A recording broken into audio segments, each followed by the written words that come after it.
there was a time talaga na for 3 months, sobrang kailangan siya pag-isipan ng mabuti. And yung mental strain nun, parang pagdating mo sa bahay, parang titingnan ko ba yung stocks, so ganun. And baka ganun yung inisip ng mga ibang business owner. It may take just a few minutes, pero your focus is not there.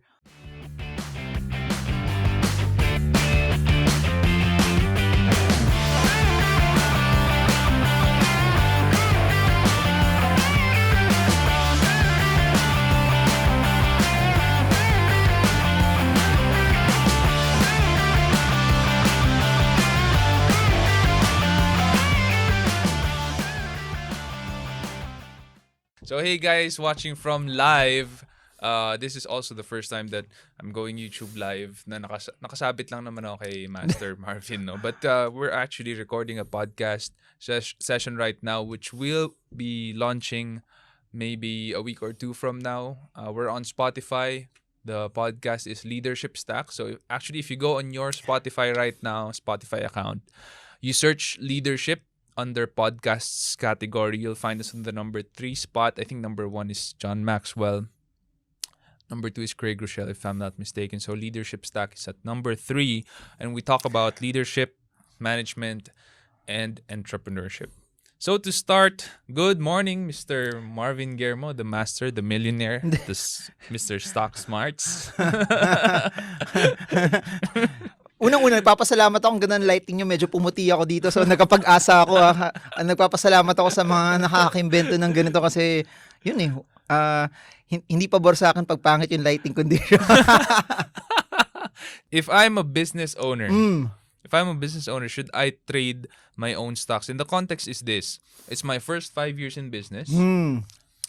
Figuring things out. I'm having firefighting issues with my clients, with my personnel inside my organization. Culture is not yet that intact. My sales team is not yet that good. There are problems within and without. Do you suggest me to be a trader or investor? Okay, the stock market kasi is, unbeknownst to many, people always think that when you go into the stock market, they will always say that this is the mold, this is how you make money, this is what you do, you watch this for a specific time, you use technical analysis to trade. But the way to be effective in the stock market is you have to do you have to do what you're good at. The stock market's still like any business, like any craft, it's still skill based. So meaning, if at that point in time in your business, you cannot watch it every day, or you cannot have the time to actually do the due diligence and study and analyze your stocks at this point in time, baka it might be better to be more passive. It might be better to buy stocks with high dividends. It might be better to buy stocks that are cheap. But it depends on the level of studying that they do. Meaning, if nag-aral sila, tapos nakita nila, kailangan ko lang pala bantayan to every day for 5 minutes, or I only need to spend once a week every weekend to check if the stock is still good. Kasi especially if you're an investor, it does not take the fundamentals of the company does not change in a weekly basis. It does not change in a monthly basis. So it depends on who they are, it depends on what their style is, and it depends on how often. You can define that kasi. So if dividend investor ka lang, you are after the dividends. As long as the dividends are there, baka hindi mo kailangan bantayan every day. Baka every 6 months mo lang kailangan tignan kasi hindi naman mag-change yun basta-basta. As long as you know na dividend investor ako, as long as they give the dividends, and as alam ko nag-grow yung company, I will have additional earnings year on year still. So, they can treat it like may business ako, tratratuhin ko yung stock market na para kung time deposit. Something like that. It will be like my time deposit that kung binalikan ko siya later on, may potential siya na totoo yun na mas mababa siya. May potential pa rin siya na mas mataas siya. Pero, here's the thing. If they have other business sources and they will not touch the money on year number 2, as long as the company is good, for sure on year number 13, 15, 18, it will be much, much better than what it was nung nag-start sila, provided the fundamentals are good. Follow-up question on that. You mentioned dividend investor 6 months. I think for a lot of business owners who are in that same scenario, and we have a lot of entrepreneurs, we have a lot of startups, especially here in the Philippines, the past 5 years, we've born a lot of startups in the country, in the metro. Because of you. No, Sobrang inspiring because of these founders, they're risk takers, they're the backbone of our economy, small to medium business owners. Now, the question is, 6 months dividends sounds really good.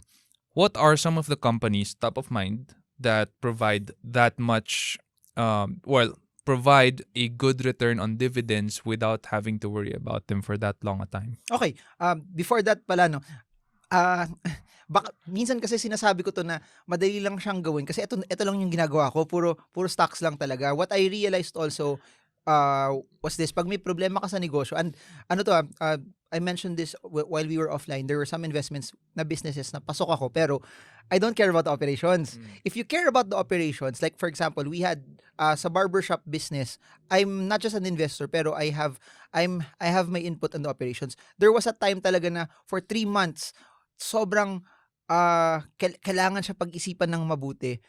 And yung mental strain nun, parang pagdating mo sa bahay, parang titingnan ko ba yung stocks o ganun. And baka ganun yung inisip ng mga ibang business owner. It may take just a few minutes, pero your focus is not there. So I get what you're trying to say in that regard. So to answer your question about dividends, syempre they would still need to study the companies that they would look at. Pero the simplest way for them to spot the dividend companies is they just have to find consistency. Meaning, 5 years ago, nagbigay ba siya ng dividend? The year after that, nagbigay ba siya? The year after that, nagbigay ba siya? The year after that, nagbigay ba siya? If the dividends is consistent, that's a good sign already. Not just that. If the dividends is consistent and increasing, that's even better. Kasi meaning, may kita sila, pero hindi lang sila nag-grow, hindi lang sila nag-expand. May sobra silang kita na bumabalik sa company, and in the same way they can bring back more. So there's so many parameters that they can look at, no, kasi sa stock market when you do dividend investing, may tinatawag na dividend yield. It's the proportion of the price that you buy the stock versus yung pinaka-dividend na makukuha mo. So if they don't want to go that technical, they just look at, am I buying a company in an industry that's growing? Is this company beating out the competition? Is the income growing? And if while the income is growing, is it consistent in its dividends? If it's consistent, okay na. And while I'm saying this, they don't even have to watch 30 companies, they can just focus on 1 or 2. Yun lang titignan nila, then balikan na lang nila. So if they're super busy, probably sabihin nila every quarter or every time may holiday na tignan nila Holy Week, then tignan nila Araw ng Kalayaan, then tignan nila, I don't know, yung Muslim holiday ng August, ano ba yun, yung Eid, then tignan nila Pasko, 4 times a year, ganun lang. So yun. Good fundamentals you mentioned about what stocks to follow. Why you follow these kinds of stocks na dapat consistent yung dividends. But just a quick takeaway for some of our listeners. What are some of those companies? Okay, number 1, I've been saying this over and over. I like Globe. Kasi Globe, consistent yun, 91 pesos per share for the past few years. Tapos yung stock price nagbibigay pa ng appreciation. The reason why I also say look for companies that are growing, kasi yung mga, kunyari, you bought certain stocks like Ayala Land and Jollibee and SM Prime, mababa sila magbigay ng dividends. Pero, for example, you bought Jollibee a decade ago at 50 pesos, at 35 pesos, yung dividend niya in proportion to the price that you bought it. Now that it's 200 pesos na, the dividend has also gone up. So, para siyang, the way they should look at it is basically this.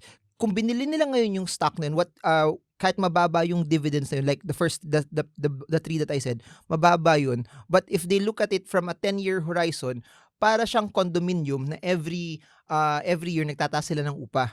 Yung rental income mo, yun yung dividends mo.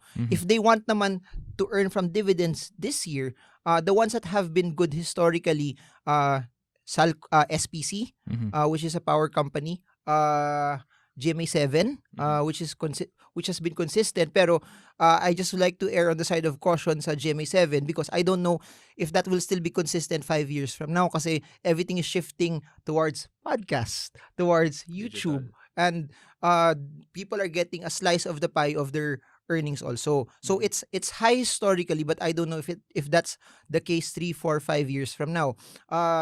One bet that they can have is yung mga energy companies. Meralco is historically much better than time deposits, much better than bonds still. Or kung sobrang busy sila, they just buy the preferred shares. There was 120, and then I only got, I think, one preferred share last year. It was the Phoenix preferred share. It was 7+%.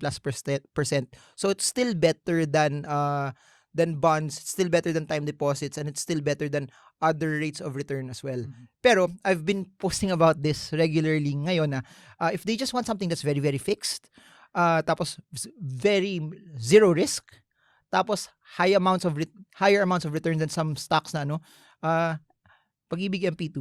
It's not What talked is about it? as much, pero kahit ako hindi ko siya pinapansin before kasi kala ko yung Pag-ibig MP2, kala ko may cap, meaning di ka pwede maglagay ng malaki. Yun, Yeah. limitless. You can put as much as you can. Alam mo Okay. gano'n siya kaganda? There was a year nagbigay sila 8.4% na dividends. So, yung when you give your money... Is it a stock? No. It's a program by Pag-ibig. When I say Pag-ibig, alam ko pag sinabing Pag-ibig, love life inisip mo. Hindi yung Pag-ibig na Hindi naman. yung SS, yung alam mo guys, Shansi sobrang malakas ang Pag-ibig yan eh. Totoo. What's this? Yun, MP2, basically, when you give your money to them, Pag-ibig has more money that they can loan out to people who want to get houses. So, it's actually better also that pag nagbigay ka ng pera, natutulungan mo yung mga kababayan natin na walang bahay.